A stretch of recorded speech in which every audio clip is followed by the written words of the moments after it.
Aš esu Patrikas, buvęs 12-okas ir kartą per mėnesį šeštadieniais važiuodavau į Vilnių, į ASM verslumo klubą. Tai buvo be galo nereali patirtis. Anksčiau lankiau daug įvairių būrelių ir daug įvairių klubų, tačiau ASM atradau naują save, naujus žmonės. Manau, tai puikia galimybė išbandyti ir pajusti tą visą universiteto atmosferą, pagilinti savo žinias marketingo, verslumo ir investicijos temomis. Dalyvavau antrus metus dėl to, kad po pirmų metų supratau, kad tai yra prasmingas laiko leidimas. Savo mokykloje ir savo draugų rate galvodavau, kad nėra žmonių, kurie domisi kažkuo daugiau gyvenime ir kažko norėtų pasimokyti plačiau, o atvykęs į verslumo klubą supratau, jog tokių žmonių yra ir tiesiog reikia atsirinkti teisingą vietą, kur nuvykti ir susipažinti su tokiais žmonėmis. Kadangi mokykloje tekdavo dažnai užimti vadovo poziciją, tai tam tikri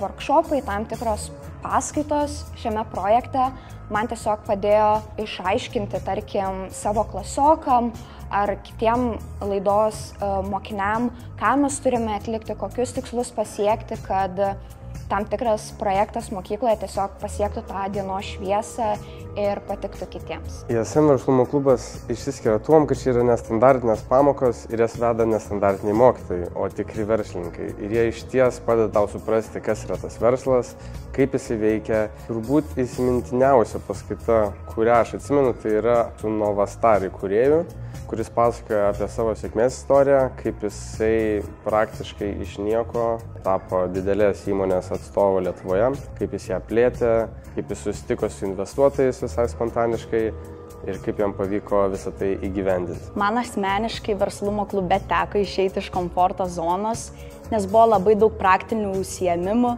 kurių metu buvome suskirstomi įvairiomis komandomis ir irgi tekdavo komunikuoti, bendrauti, palaikyti tą tarpusavio ryšį. Labai pagerėjo mano viešoji kalba, tai man asmeniškai labai padėjo mokykloje, kadangi esu 10-okė, tai mes turėjome laikyti pupus ir ten viešasis kalbėjimas.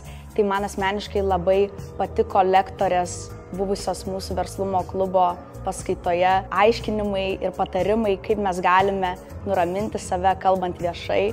Pavyko puikiai atsiskaityti viešai kalbėjimą dėl jų. Verslumo klube nekartą teko išeiti iš komforto zonos, nes šiaip bijau kalbėti prieš didesnį auditoriją, o ypač kai auditorija yra ne tik mano bendraminčiai, bet ir tos srities profesionalai. Ypač baisiausia buvo tada, kai pristatinėjau verslo idėją, bet sulaukus pirmos vietos įvertinimo supratau, kad tai ne tik mane veža, bet tai suteikia man pasitikėjimo savimi ir supratau, kad esu žymiai drąsesnė ir galiu eiti toliau, todėl paskutiniais metais nebeturėjau jokios baimės kalbėti prieš didesnį auditoriją. Jeigu reikėtų verslumo klubą apibūdinti vienu žodžiu, tai būtų žodis pažintys.